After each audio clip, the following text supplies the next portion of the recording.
O Giro TV Eleições 2020 está de volta neste segundo bloco, recebendo candidatos à Prefeitura de Vitória. Lembrando que estamos com transmissão simultânea com a Rádio Espírito Santo AM.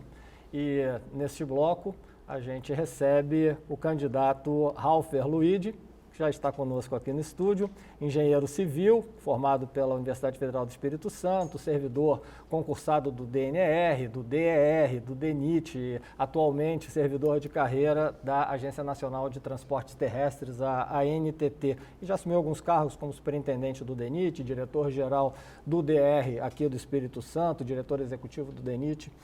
E eu queria primeiro dar boa noite para o senhor e muito obrigado por ter aceito o nosso convite. Vinícius, eu é que agradeço. Boa noite a você, boa noite a todos os colegas e todas as pessoas que estão aí assistindo o Giro TV Eleições 2020. Luide, lembrando só que nós temos 23 minutos, eu tenho meu reloginho aqui, tem também um reloginho aqui no alto da tela, tá? Para a gente contar o nosso tempo. Claro. E lembrando para o telespectador e para o ouvinte da Rádio Espírito Santo AM que a ordem das entrevistas foi definida por sorteio com a presença de todos os assessores dos candidatos à Prefeitura de Vitória. Então vou começar a contar nosso tempinho a partir de agora. Ralfer Luide, vamos começar a falar então sobre a sua especialidade, que é a questão do transporte, da logística. Okay. Vitória é uma ilha, na sua maior parte do território, mas está cercada por grandes cidades. E o Espírito Santo também é um estado de passagem de cargas, né, do Sudeste para o Nordeste. Vamos começar falando sobre transporte público em Vitória, nesse contexto de região metropolitana. Qual é o diagnóstico e o que o senhor vai fazer se for eleito prefeito? Então, aí você tocou em dois assuntos diferentes, Vinícius, mas que eles têm uma ligação muito forte. A questão é o transporte dentro e o trânsito dentro da cidade de Vitória, gerado pela dinâmica econômica da cidade de Vitória, e o outro é o transporte que chega à Vitória ou que passa por Vitória. E aí tem várias soluções, né?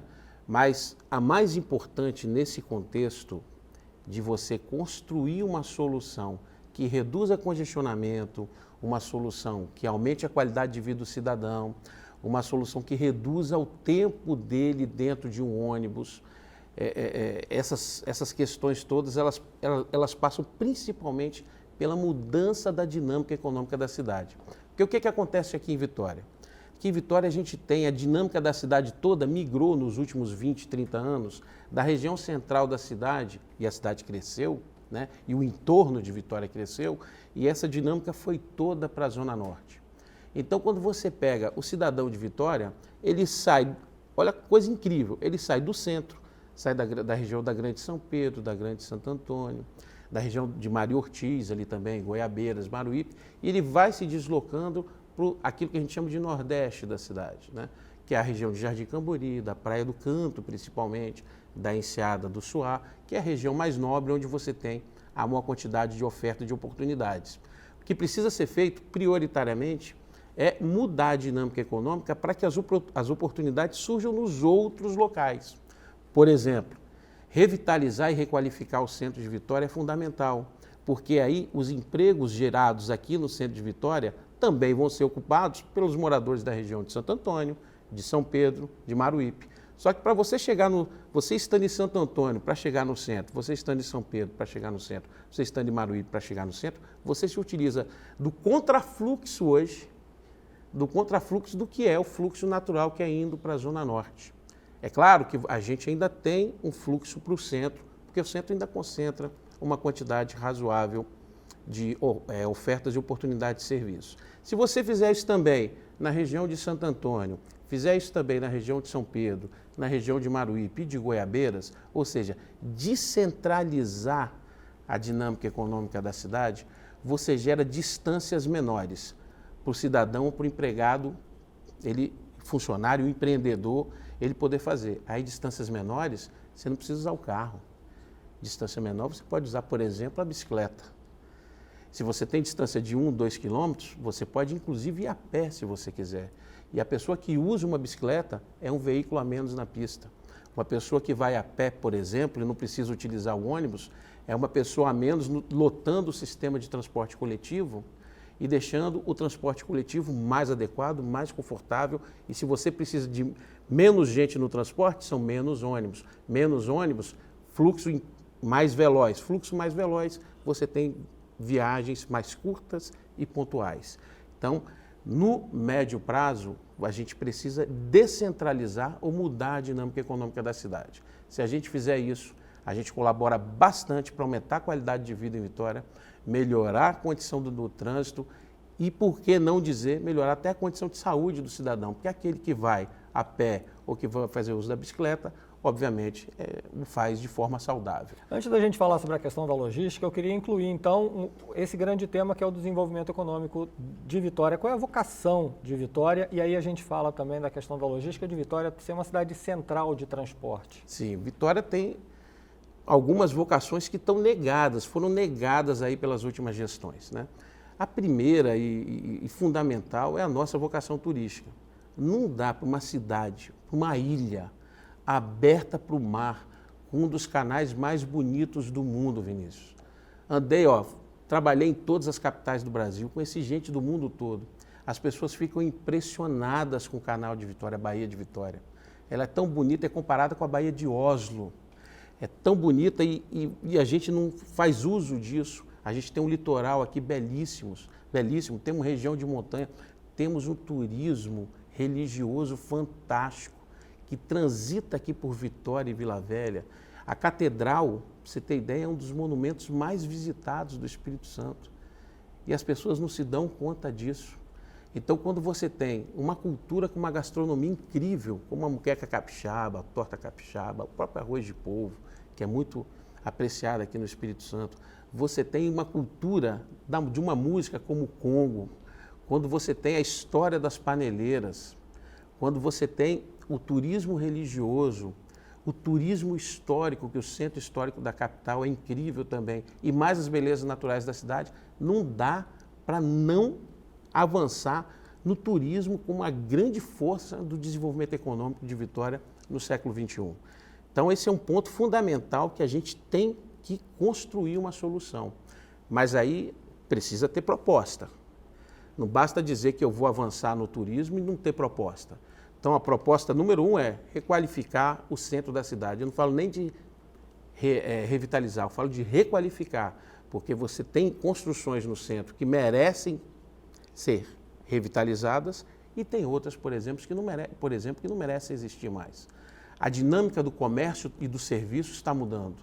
A pandemia ensinou isso para a gente. Nós não vamos mais ter uma quantidade tão grande de salas comerciais ou de lojas físicas ao longo de todas as cidades no mundo. Então, essa redução dos espaços físicos ocupados pelo comércio e pelos serviços, a gente tem que utilizar ele de outra forma. E aí a outra forma que a gente pode utilizar é, nos aproveitamos deles para a economia criativa, nos aproveitamos dele, por exemplo, para destruir mesmo uma estrutura que não tem serventia nenhuma, não é uma estrutura histórica, e poder fazer uma bela praça com um bom estacionamento para as pessoas visitarem. Então, vou aproveitar, estão vários ganchos nessa sua resposta, vamos pontuá-los. A primeira questão do centro de Vitória.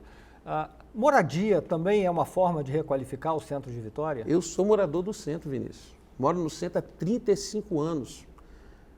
Nunca tive a vontade de sair do centro da cidade. Muito pelo contrário. Quando tive que sair do apartamento dos meus pais, eu comprei outro apartamento no centro de Vitória. E o centro de Vitória é um lugar incrível para você residir. Inclusive para moradia social? Inclusive para moradia social, mas aí a gente precisa ter critério para fazer essas coisas. Não adianta também você colocar uma moradia social em um empreendimento ou um prédio antigo que fica no meio das principais avenidas da cidade e o cidadão que está lá morando, ou que porventura venha morar, ele não tem, por exemplo, uma condição de dormir adequadamente, porque está toda hora passando um veículo, está toda hora passando uma ambulância, que é uma coisa que acontece muito e existe nas principais avenidas. Então você tem que construir e trazer para o centro de Vitória a moradia social, onde cabe uma moradia digna para as pessoas.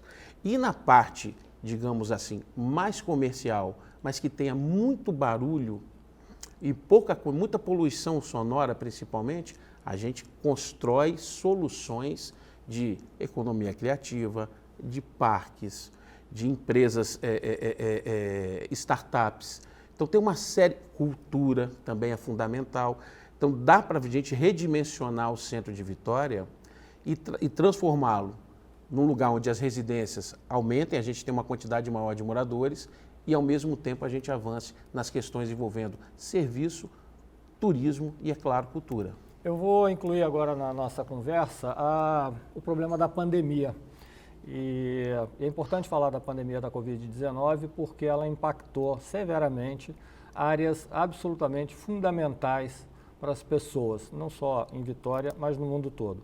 E a principal delas é a questão da saúde. A prefeitura ela é a porta de entrada para o Sistema Único de Saúde. São seus postos de atendimento, de atenção básica, primária. E eu gostaria de saber se o senhor, como prefeito, o que faria para melhorar essa porta de entrada desse sistema de saúde que se mostrou até robusto. Não tivemos um impacto absolutamente caótico como outros estados e outras cidades viveram. Duas coisas sobre isso que você perguntou, Vinícius. A primeira é o seguinte, não tivemos um impacto muito forte. Caótico. Né? Caótico. A palavra foi boa. Não tivemos um impacto caótico. Muito disso eu reputo a população da cidade. A população da cidade comprou a ideia do combate à pandemia, foi bastante disciplinada em determinados momentos e, nesse contexto, a gente conseguiu conter. No segundo ponto, sobre o atendimento robusto a que você se refere, das 29 unidades, são quase 30 unidades básicas de saúde municipais que nós temos no município de Vitória, eu verifiquei, caminhando pela cidade, ouvindo as pessoas, uma grande deficiência. A primeira é que as unidades básicas, os postos de saúde, eles não trabalham num horário estendido. Isso é uma reclamação de muita gente.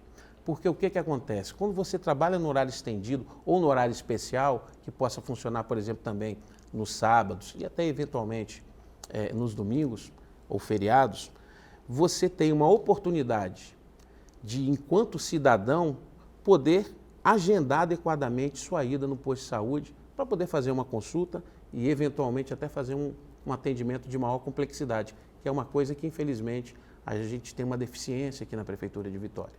E eu estou dizendo isso por quê? Por conta de quê?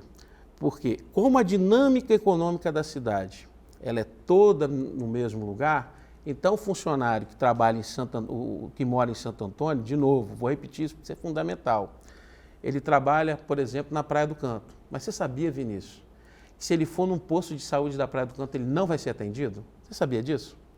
Porque ele é atendido sempre no posto de saúde próximo à residência dele. E não está muito errado esse conceito, não. Isso aí, a crítica não é a esse conceito dele ser atendido próximo à residência dele. Está correto. O problema é que ele teria que se deslocar de uma distância muito longa para poder chegar no horário do posto de saúde dele estar funcionando. Então, quando você estende o horário de funcionamento, você dá a oportunidade, por exemplo, desse cidadão que está trabalhando ser atendido adequadamente. Então, um ponto importante das unidades básicas de saúde é que a gente estenda o horário de funcionamento dela para que esse modelo de ser atendido no bairro onde o cidadão mora, ele avance e a gente não tenha as filas de espera que a gente tem hoje, evidentemente, envolvendo Prefeitura de Vitória no tocante à saúde e exames, por exemplo, de alta complexidade também. Outra área muito impactada foi a área da educação. Nossos alunos tiveram que ficar em casa, os professores tiveram que ficar em casa, muitos tiveram que se reinventar, aprender a usar a internet, o computador, o telefone celular para poder passar seus conteúdos, mas o que fica de lição é que uma nova escola vai surgir. Querendo o gestor ou não, uma nova escola surge depois da pandemia, com as lições que a Covid-19 deixou. Que nova escola vai ser essa se o senhor for prefeito? Olha, a nova escola que vai surgir, ela já está inclusive mapeada, né? Um pedaço do ensino necessariamente vai ser ensino à distância. Isso não é ruim não, Vinícius, isso é bom. É bom que a criança, o aluno, ele pratique em casa, faça, por exemplo, o famoso dever de casa, né? Antigo dever de casa, que nós que somos um pouquinho mais velhos nos lembramos bem, possa fazer isso de uma maneira online. Claro, ele precisa ter o acompanhamento e a estrutura para isso. Mas uma coisa que eu entendo que não pode mudar, muito pelo contrário, tem que melhorar na infraestrutura educacional de Vitória, é o fortalecimento daquilo que nós chamamos de disciplinas clássicas. Eu estou falando do português, da matemática, dos antigos estudos sociais, aí eu falo de história e geografia, e das ciências, né? Ciências humanas, ciências naturais, física, química, para aqueles que nos acompanham aqui no debate. A gente tem que fortalecer essas disciplinas, porque hoje Vitória não lidera o ranking nem do Espírito Santo no tocante aos indicadores de educação, de ensino fundamental e educação infantil. E é assim, Vinícius, educação infantil, o que é? É aquela criança que está próxima dos 3 aos 4, 5 anos, que é importante que ela aprenda a se relacionar e a se comunicar. Ela precisa falar, aprender a falar bem, e ela precisa aprender a se relacionar socialmente. E a educação fundamental, que vai do 1º ao 9º ano hoje, começando com a criança quando ela tem 6 anos, aí ela tem que aprender línguas, e aí português e, por exemplo, inglês, para continuar avançando na comunicação, ler e escrever bem, para poder entender o que está escrito e poder se expressar pela escrita. Precisa aprender matemática, porque quem aprende a matemática compreende a dimensão das coisas no mundo, aí nós estamos falando de distância, profundidade, expectativa, e estudos sociais, vou usar essa palavra, é antiga, mas vou continuar usando, estudos sociais e ciências, para poder ter a compreensão do mundo que ela vive hoje. Quando a gente fortalece isso, a gente pega um aluno do ensino fundamental e ele termina bem o ensino fundamental, ele consegue se comunicar bem, consegue dimensionar bem o que está à sua volta, e eu estou falando inclusive de fazer as 4 operações matemáticas de maneira adequada, e percebe a construção daquilo que aconteceu, porque ele tem uma noção boa de geografia, de história, de física e de química. E ele está preparado, por exemplo, para começar a entrar como um jovem aprendiz, começar a entrar no mercado de trabalho, assumir responsabilidades adequadas e se tornar aí um adulto efetivamente produtivo para a sociedade. Ralfer Luiz, do PL, eu queria saber qual é o papel da Guarda Municipal. Olha, essa é uma pergunta importante, porque a gente tem um problema com a Guarda Municipal de Vitória. A Guarda Municipal de Vitória, por incrível que pareça, Vinícius, ela é dividida em 2. Você tem um pessoal ou uma quantidade de guardas que são guardas de defesa social e tem uma outra quantidade de guardas municipais que são agentes de trânsito. A gente precisa, na pior das hipóteses, otimizar a atuação desses 2 aqui, porque a guarda precisa atuar de maneira preventiva no combate à criminalidade aqui em Vitória. Por quê? Porque hoje a Guarda Municipal ela nem atua no trânsito direito e nem atua na guarda social adequadamente. Então a gente precisa primeiro unificar a guarda, se não der para unificar formalmente, legalmente, mas encontrar ações de segurança em que os 2 participem para que a gente evite a ocorrência de crime, em primeiro lugar. Em segundo lugar, proteja o patrimônio público, e patrimônio público eu estou falando aí de praças, estou falando de parques, estou falando de calçadas, para que o cidadão de Vitória possa voltar a tomar conta da cidade. A cidade hoje não é do cidadão de Vitória, a cidade é de alguns, e esses alguns são os criminosos, os traficantes. Você não consegue, por exemplo, visitar o Parque da Fonte Grande depois das 5h30 da tarde. Aliás, o parque fecha, não sei se você sabe disso. Ele fecha. Por quê? Porque é perigoso.